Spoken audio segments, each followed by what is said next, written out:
tous, j'espère que vous allez bien et aujourd'hui c'est la question de Black Widow, le 24e film du Marvel Cinematic Universe. Oui, on en est quand même à 24 films, ça commence à faire beaucoup.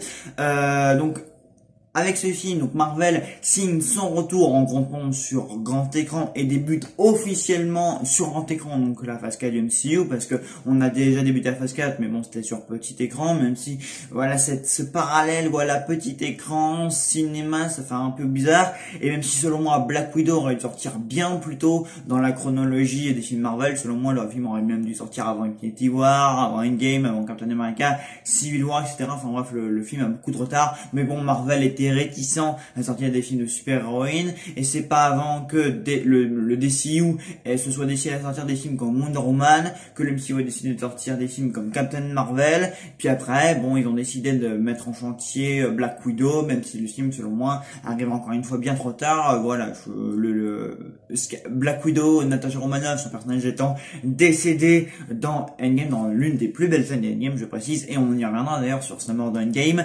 Voilà, donc je pense vraiment que en fait, ce film-là, de base, moi, quand j'ai vu sa mort dans Endgame, je me suis dit, ah bah oui, vous l'avez fait de mourir dans ce film, mais vu qu'on sait qu'on va la revoir dans pas très longtemps, pour moi, ça avait déjà un petit peu atténué sa mort. C'est pas comme si on m'avait dit, ok, c'est dans Endgame, c'est la dernière fois qu'on la voit, c'est dans ce film, c'est la dernière fois, elle faisait adieu. Bah non, il y a un film solo sur elle, donc vous allez la voir dans pas longtemps, d'accord, donc ce personnage disparaît dans un film, mais ok, bon, vous allez me dire, oui, mais c'est pas pareil, puisque le film se situe avant, oui, mais c'est pour ça que je dis, du coup, que le film sort beaucoup trop tard dans la chronologie, puisque du coup, il la faut revenir dans un film plus tard, dans un film qui se passe plus tôt. Enfin, donc du coup, c'est un peu mal foutu quand même votre chronologie. Enfin, je sais pas, en plus le film est un peu dans le retard.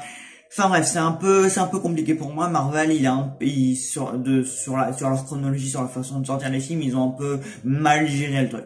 Enfin bref, donc le film se situe entre les événements de Captain America, donc Civil War, et avant ceux donc de Avengers Infinity War. Donc on nous dit que les Avengers se sont dissous, voilà, on nous dit que Steve Rogers il est en fuite, que Natasha Romanoff aussi, et donc dans ce film, en fait, c'est un peu une réunion de famille. Voilà, disons que Natasha Romanoff ou Black Widow, on va plus l'attacher à Natasha Romanoff puisque ici c'est plus le personnage de Natasha là c'est plus vraiment une Avengers, là c'est plus une femme, une tueuse qui est plus une fugitive qu'une Avengers. Voilà, on fait référence à son statut d'Avengers, mais voilà, elle est en fuite. Les Avengers sont en fuite, voilà, on fait aussi référence à Tony Stark. Bref, les Avengers sont dissous et donc c'est un peu une réunion de famille puisque elle va retrouver en fait donc sa sœur Yelena qui est jouée par Florence Pugh, une actrice que j'apprécie beaucoup. Je trouve que cette nana a beaucoup de potentiel. On retrouve donc son père, donc je vais dire plutôt sa sœur, puisqu'il y a un petit twist par rapport à ça. Enfin bref, c'est un peu compliqué aussi.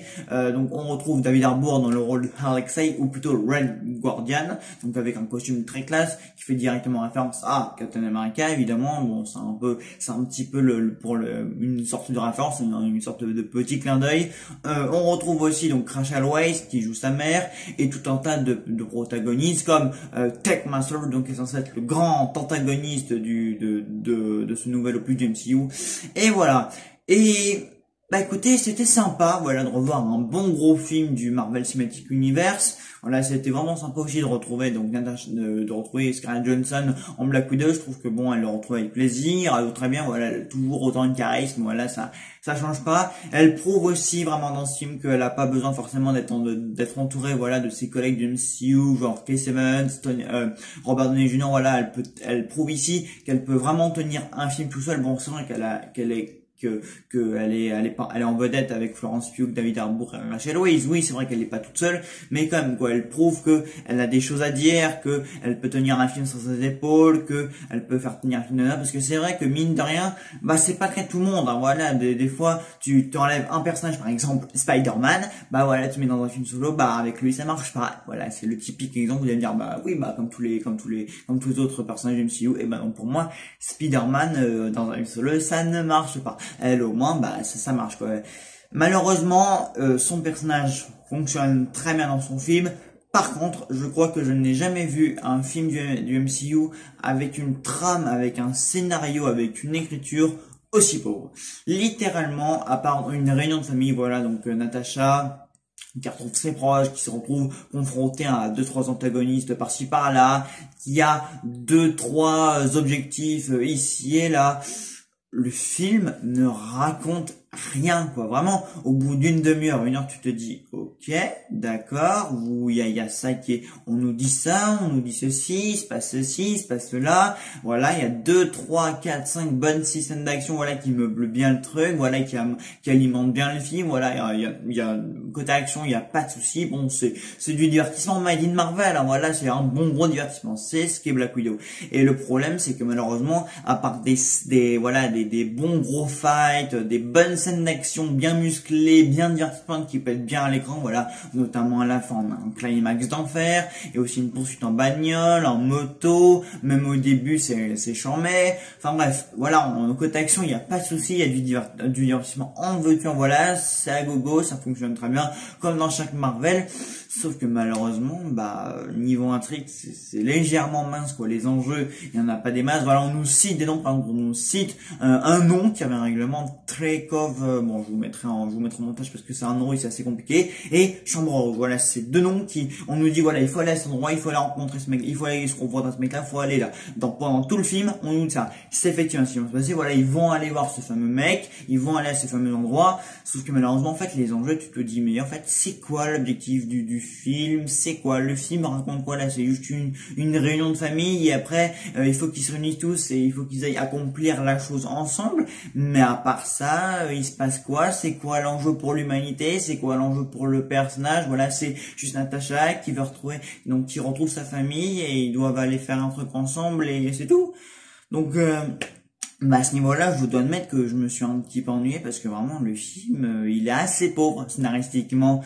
Donc c'est un peu dommage, voilà, parce que les protagonistes sont très bons. Voilà, on a quand même Yelena, donc qui a son caractère, qui a sa personnalité, voilà, qui a une profondeur de personnage, voilà. Donc on suit donc Natasha et sa sœur dès l'enfance. Voilà, on nous explique en fait que les deux sœurs ont été embrigadées donc dès l'enfance dans les services secrets, voilà, pour être, voilà, pour qu'elles deviennent donc tout simplement des tueuses, voilà, comme leur père, voilà, qu'elles ont été formées donc depuis toute petites, que leur père les a abandonnées et qu'en fait le film donc débute au début avec ça, voilà, donc les parents donc qui emmènent leurs enfants, voilà, ils quittent la maison, enfin voilà, ce sont des fugitifs et donc les filles, voilà, vont être enlevées à leurs parents pour être formées en tant que tueuses et donc 20 ans plus tard, en gros, les deux sœurs se retrouvent et retrouvent ainsi leurs parents, évidemment, vu que leur père et leur mère les ont abandonnés, ça va être des retrouvailles familiales sous tension, voilà, évidemment, ils vont se disputer, etc.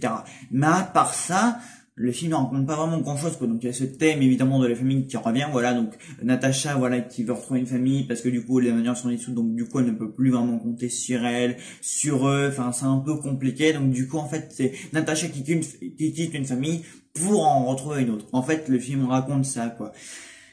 Et malheureusement je vais dire oui, c'est bien beau, c'est bien joué tout ça, mais encore une fois, oui, mais bon, si vous avez rien d'autre à raconter, c'est pas très intéressant, quoi. Je pense que Black Widow est vraiment le film de MCU qui ne raconte rien, quoi. Autant dans chaque Avengers, s'il y a un enjeu qui ressort, il y a un enjeu, il y a une intrigue, il y a une trame cruciale qui ressort. Voilà, dans Infinity War, faut vaincre Thanos. Dans l'ère d'Ultron, il y a Ultron, l'intelligence artificielle donc créée par Tony Stark qui veut nuire aux Avengers.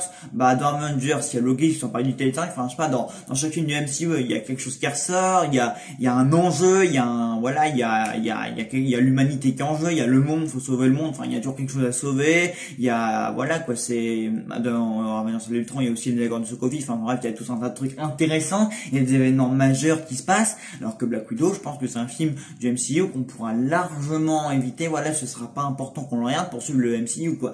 Et c'est là où moi je vois le problème, c'est que non seulement ce film débarque trop tard dans la chronologie du MCU, mais en plus il ne raconte strictement rien d'intéressant, quoi. Alors vite fait à la fin, on effleure vite fait une sous-intrigue qui malheureusement ne pourra pas être plus exploitée, sauf si via une série sur Disney+, et trouve le moyen de faire quelque chose, mais à part ça, donc c'est une intrigue en fait qui concerne donc des veuves, voilà, puisque bon, je vais faire une partie spoiler du coup vers la fin, mais vraiment à la fin il y a une intrigue intéressante, mais bon elle est rapidement effleurée, voilà, elle est pas du tout exploitée, et malheureusement vu que ça intervient presque tout à la fin, tu dis ouais c'est con, enfin juste au pile poil vous avez quelque chose à raconter, le film doit se conclure, voilà, donc et puis même au niveau de Natasha en fait, on s'attendait en fait à voir un peu peu son origin story, une conclusion du personnage, puisque bah non seulement c'était à la fois son premier film solo, à la fois ça devait apporter une conclusion à ce personnage. Bah oui, vu que je le répète, elle est décédée dans Endgame,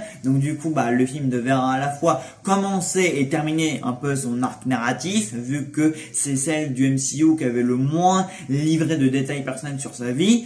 Et bah malheureusement, j'ai envie de dire, ouais, à part le fait que on nous apprend que dès l'enfance elle a été embrigadée dans un service secret et qu'elle retrouve entre parenthèses sa sœur, son père, etc. Bah en fait on nous raconte pas grand chose non plus sur son personnage. Enfin je veux dire, les adieux, elle a pas spécialement de conclusion. Voilà quoi, elle a aucune scène où on nous dit ok, ça y est, c'est une scène où on conclut ce personnage, voilà, on conclut son arc narratif, on conclut son voilà quoi. Elle dit au revoir au MCU, bah non quoi, c'est pas du tout un film qui conclut le personnage et voilà on n'apporte pas plus de profondeur que ça. Enfin je veux dire, on nous en dévoile un peu plus sur son passé, voilà, on a comme des informations supplémentaires. Oui, c'est sûr. Mais ce que je veux dire, c'est qu'on n'a pas non plus un background archi fourni, archi complet. On a des informations supplémentaires, mais je sais pas, ça reste quand même le personnage du MCU le moins approfondi, quoi. Et c'est ça qui est vraiment dommage, quoi. Donc malheureusement, et puis bah conclusion, bah en fait il y a même pas de conclusion, quoi. J'ai envie de dire, il y a une ou deux scènes comme ça très sympathiques, voilà, vers la fin, mais tu ressens pas la conclusion, quoi. Tu sens pas la fin du personnage, quoi. Tu sens pas les adultes, parce que c'est quand même un film où on était censé voir le personnage de Black Widow pour la dernière fois, et à la fin du film tu te dis pas ouais ça y est, ok, on a vu, il y a même pas un minimum d'émotion ou de scène un peu symbolique, voilà, pour signifier que ça y est, c'est la dernière fois qu'on le voit. Non, il y a aucune profondeur. Le personnage, voilà, on reste quand même assez distant avec son background, avec ce qu'elle a raconté. Alors ok, il a l'alchimie avec sa sœur, c'est très bien. Voilà, même le personnage de David Harbour, il est très sympathique. Voilà, on a de très bons personnages, on a de très bons seconds rôles. Encore une fois, je le répète, les scènes d'action sont géniales, voilà, mais bon, c'est du MCU, donc bon, au bout du 24e film, on a des scènes d'action comme ça, j'ai envie de dire, bon, c'est quand même un minimum d'être diverti par le 24e film du MCU, ça n'a rien d'extraordinaire, voilà, je peux dire, wow, il y a de super scènes d'action, etc., bah, c'est du Marvel, quoi, même dans WandaVision, Falcon, etc., voilà, ils ont été très généreux au niveau action, c'est pas là où est le problème, malheureusement, c'est au niveau du scénario, du background de Black Widow, qui est vraiment le problème, là. Ce que le film devait raconter, là où le film devait être plus intéressant, bah c'est là où malheureusement le film est le moins pertinent, quoi. Le film est très pauvre à ce point de vue-là. Donc maintenant j'aimerais faire très vite fait une partie spoiler, voilà, où je vais donc révéler donc et donc je vais revenir sur un détail vers la fin du film. Enfin, ouais, à la fin du film, et sur la scène post-générique, parce que oui, comme dans chaque Marvel, il y a une scène post-générique. Donc, je vous laisse 5, 4, 3, 2, 1, donc, et maintenant je vais spoiler. Alors à la fin, donc on apprend qu'il y a un méchant en fait, donc qui a embrigadé, qui a créé toute une secte, une troupe de veuves noires, voilà, donc il les a un peu embrigadés, voilà, il leur a injecté un sérum, voilà, qui fait que voilà, c'est un méchant plus cliché, voilà, un magnat, donc qui a tout simplement enlevé donc des enfants à peu près dans le monde entier donc à leurs parents et qui les a un peu embrigadés donc sous son aile pour en faire donc des tueuses, voilà. Et donc bah à la fin du coup donc Yelena donc et Natasha, enfin et Black Widow du coup parviennent en fait donc à faire tuer ce méchant, à buter, donc à détruire sa base, etc. et tout simplement donc à sauver donc toutes ces veuves. Et on apprend que Techmaster, donc que ce fameux méchant d'armure qu'on nous a teasé pendant des mois et des mois pendant la promo du film, etc. et ben en fait c'était aussi donc une veuve embrigadée donc par ce fameux méchant, voilà. Donc il y a un nom russe que je vais mettre encore une fois, je vais rajouter au montage, voilà. Donc bah c'est dommage parce que ça aurait pu être une intrigue vachement intéressante, parce qu'à la fin donc ces veuves sont sauvées, donc il y a Alexei et Yelena donc qui vont avec ces veuves là, et on ne sait pas trop du coup ce que ces veuves vont devenir, quoi. Et je me dis que ça aurait pu être une intrigue super intéressante quand même, voilà, une intrigue avec toutes ces veuves. Alors encore une fois, peut-être que ça ils vont en faire quelque chose, voilà, cette intrigue, voilà, sur toutes ces filles embrigadées donc depuis l'enfance, voilà, qui sont en fait qui sont en fait donc toutes des Black Widow en fait, voilà, parce qu'en fait les Black Widow c'est une troupe, c'est une sorte de secte, voilà, c'est des filles embrigadées donc depuis l'enfance et formées pour devenir des tueuses. Et ça, je me dis que ce serait très intéressant de développer un peu cet aspect narratif, parce qu'en fait ça n'intervient qu'à la fin. vu qu'en fait pendant tout le film on nous dit voilà faut aller là, faut aller buter ce mec, faut aller là, faut aller là, mais en fait ça n'apparaît qu'à la fin et c'est dommage. Voilà, l'aspect du film qui aurait pu être le plus intéressant n'est abordé qu'à la toute fin et après on ne poursuit pas. Donc j'espère vraiment que ça va revenir dans un film ou dans une série Disney+, parce que c'était vraiment intéressant. Et j'aurais aussi aimé parler de la scène post-générique. Alors, la scène post-générique, donc simplement c'est Yelena donc qui va se recueillir sur la tombe de Natasha. Et oui, parce que donc du coup c'est une scène post-générique qui se passe après les événements de Endgame. Et tout simplement elle va se recueillir sur la tombe de sa sœur. Sauf que il y a une nana donc, qui se ramène après, donc on signale sa présence alors qu'elle est en train de se moucher, donc toute la scène est tout de suite gâchée. Voilà, on se dit que ça va être une scène de deuil, voilà, donc sa sœur donc qui est sur sa tombe, et on se dit allez on va potentiellement apercevoir un Avengers, voilà, je sais, un n'importe quel Avengers, voilà, qui va venir ou qui va venir lui tenir compagnie, voilà, on pourrait s'attendre à ça, voilà. Et en fait bah non, c'est tout simplement une nana, voilà, apparemment c'est sa patronne, etc. Voilà, plusieurs années ont passé, on peut résumer qu'elle est sous un nouveau service. Et t'as une nana, elle lui dit bah ça y est, j'ai trouvé votre nouvelle cible, vous allez vous occuper donc du responsable de la mort de votre sœur. Et là on voit qui? On voit la photo de Clint Barton, donc à savoir donc bah évidemment Clint Barton, donc celui donc qui voulait se sacrifier donc à la place de Natasha Romanoff dans Endgame, vous savez, donc cette fameuse scène sur Vormir où les deux se sont attaqués, se sont battus pour que l'un des deux puisse se sacrifier pour la pierre. Enfin je sais pas, on va faire le film où tout le monde a vu maintenant Endgame. Donc, et pour moi, bah en fait, Black Widow, donc non seulement un stratégie qui ne raconte rien, qui n'approfondit aucunement le background de Black Widow, mais en plus c'est un film qui déglingue une des meilleures scènes de tout le MCU, à savoir la mort de Black Widow. Donc, là où on avait un aspect hyper dramatique, voilà, là où on avait une alchimie incroyable et très dense entre deux très bons personnages du MCU, à savoir donc Natasha Romanoff et Clint Barton, voilà, donc deux personnes donc qui se sont retrouvées, voilà, devoir se sacrifier dans Endgame pour le bien de l'humanité. Et ben là t'as une scène post-générique qui vient tout flinguer en 2 secondes. Voilà, on nous dit ah mais en fait voilà votre sœur, donc vous allez devoir aller buter le responsable donc de la mort de votre sœur. Donc là tu te dis attendez, mais vous vous moquez de moi là. Clint Barton n'est pas responsable de la mort de Natasha Romanoff puisque cette dernière s'est sacrifiée en fait. Clint Barton voulait aussi bien se tuer que Natasha elle-même. Au final, on le sait tous, donc c'est Natasha qui se sacrifie. Donc là, j'ai envie de dire, d'accord, donc quand c'est votre scène post-générique, elle aurait pu être hyper dramatique, vous auriez pu en faire quelque chose de bien, mais non, vous flinguez tout simplement l'une des meilleures scènes du MCU, à savoir la mort de Black Widow. En faisant donc de sa sœur, donc en faisant donc de Clint Barton, donc la proie de la sœur de Natasha.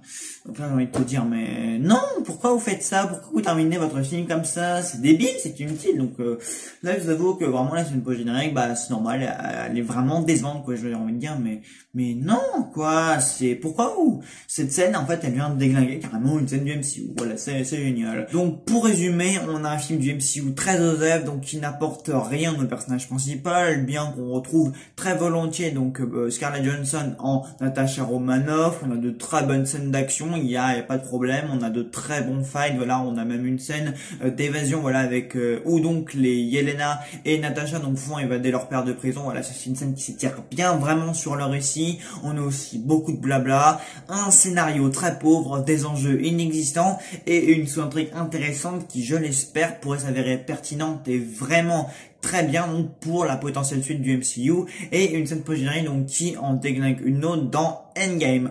Voilà, donc en résumé, Black Widow, c'est très divertissant, de très bons seconds personnages. Scarlett Johansson assure le taf, mais sinon, bah, ça n'apporte rien, c'est pas intéressant. En bref, c'est divertissant, mais aussi assez décevant. Voilà, bah écoutez, j'espère que ma vidéo vous aura plu. N'hésitez pas à me donner un commentaire si vous avez vu Black Widow ou si vous l'avez aimé. Et nous, on se retrouve très très vite pour la critique du prochain Paul B. Robin Benedetta. Salut à tous.